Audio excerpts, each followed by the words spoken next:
rewrite this as a sine squared of beta plus 2 minus, let's see, a sine squared of beta minus 1, right, equals a 3 sine of beta. Okay, so again, what I did is I simply just got the cosine squared of beta to the right-hand side, and I got the 1 to the left-hand side. That's how I was able to get this expression. Now I can go ahead and distribute this. And now it looks like I have a quadratic equation, so let's go ahead and get this over to the other side as well. So, all right, so we have a sine squared of beta plus 2 minus sine squared of beta. Let's see, that's going to be a plus 1 equals a 3 sine. Why am I doing sine squared? It's not sine squared. Sine of beta. Okay, so it's a quadratic, so I'm going to get this sine to the other side. That is not, is that a sine squared? Yeah, it is a sine squared. Okay. Because that's correct, right? Because when you subtract a cosine squared of beta, you have a sine squared of beta equals a 1 minus a cosine squared of beta, and then you subtract a 1. Equals a negative cosine squared of beta. Okay, cool. All right, yeah, I didn't do the math wrong. The math's right, but I did this step wrong, which obviously I knew was wrong because it wasn't getting the right answer. Okay, so what you need to do, I need to replace cosine, right? So, yeah. I was going as like a negative cosine, which you can't do that. You don't want to replace the negative cosine because this is a minus a cosine. So you got to replace the cosine. I don't know what I was thinking. That was just kind of crazy by me. All right. So there's sine squared of beta plus cosine squared of beta, right? So I got to replace that. And I just incorrectly did that. So if we go ahead and subtract a sine squared of beta, wow. I don't even remember ever making a mistake like that. Probably I did before. Okay. So that's a 1 minus a sine squared of beta. Oh, what I'm going to do here is I'm not going to replace this. This is actually going to be a 1 minus sine. That is correct. Okay. So therefore, it will be a 1 minus sine squared of beta. Okay. So then we'll go ahead and distribute the property there. That's now going to turn that to positive. That's going to be a minus, and then we'll subtract the 3 sine, right, over. Okay. So that becomes so let's see what we get. We have a sine squared of beta plus 2 minus 1 plus a sine squared of beta is equal to a 3 sine of beta. Okay, so subtract 3 sine of beta, subtract a 3 sine of beta. Still can't write right now, so therefore that becomes a 2 sine squared of beta. Let's see, minus a 3 sine of beta, and then plus 1 equals 0. Okay, so what I want you to recognize is this is a quadratic, right? 2x squared minus a 3x plus 1 is equal to 0. So immediately when you see a quadratic, you should be thinking factor, factor, factor, right? How can I factor this? Well, you can write this into a product of 2 binomials, right? And then, I'm sorry, not the 2 binomials. And last 2 numbers need to multiply to give me 1, but need to add to give me -3. So therefore, it looks like I'm going to have a -1 and a -1, right? So, all right, that's an x. So x minus 1, x minus 1.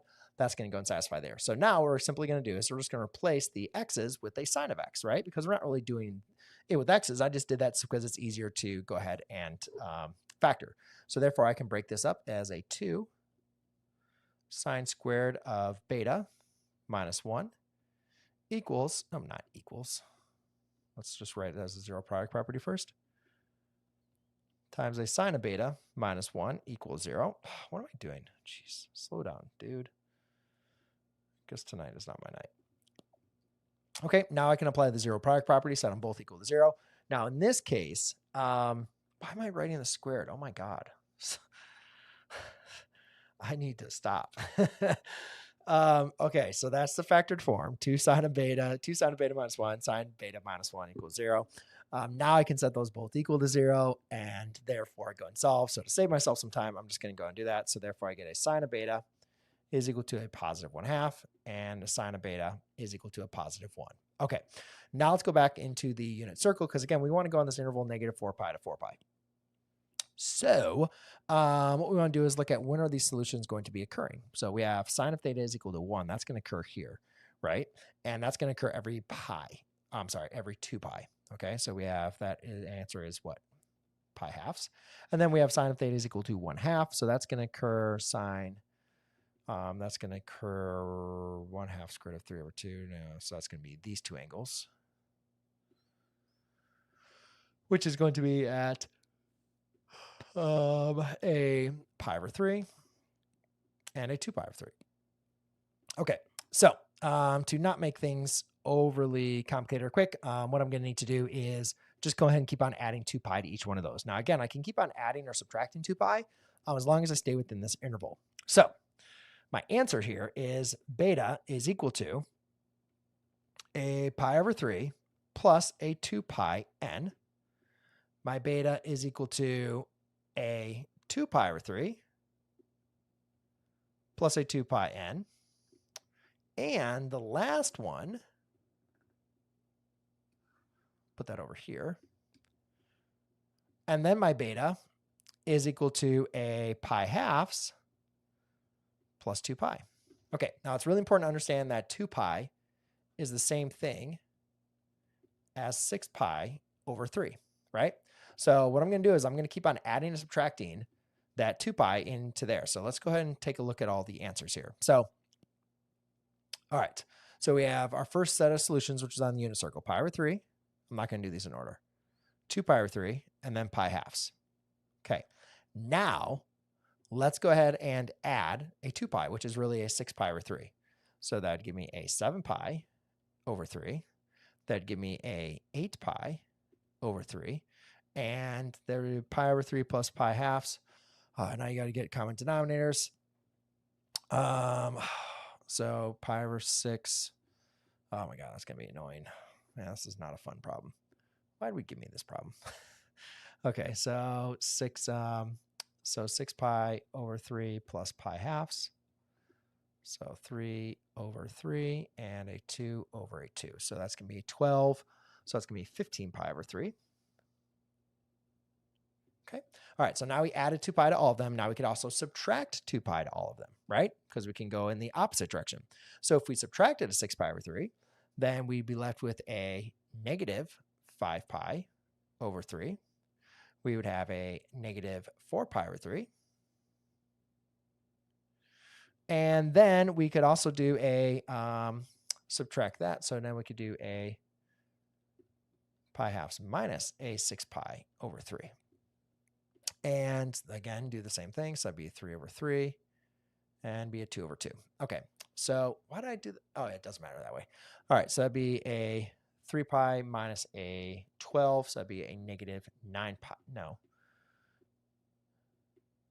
12, 3. So negative 9 over 6. Right? Did I do that right? 12, 15, I guess. And then this would be, 15 pi over 3. Yeah, it's a 15 pi, right? Yeah, 15 pi over 3.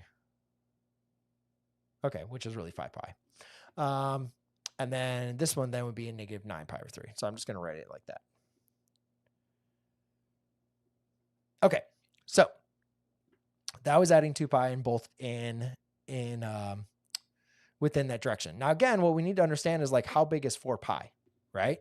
So because if you think about this, if 2 pi is 6 pi over 3, well, 4 pi over 3 is going to be a 12 pi over 3, right? That's the same thing as 4 pi over 3.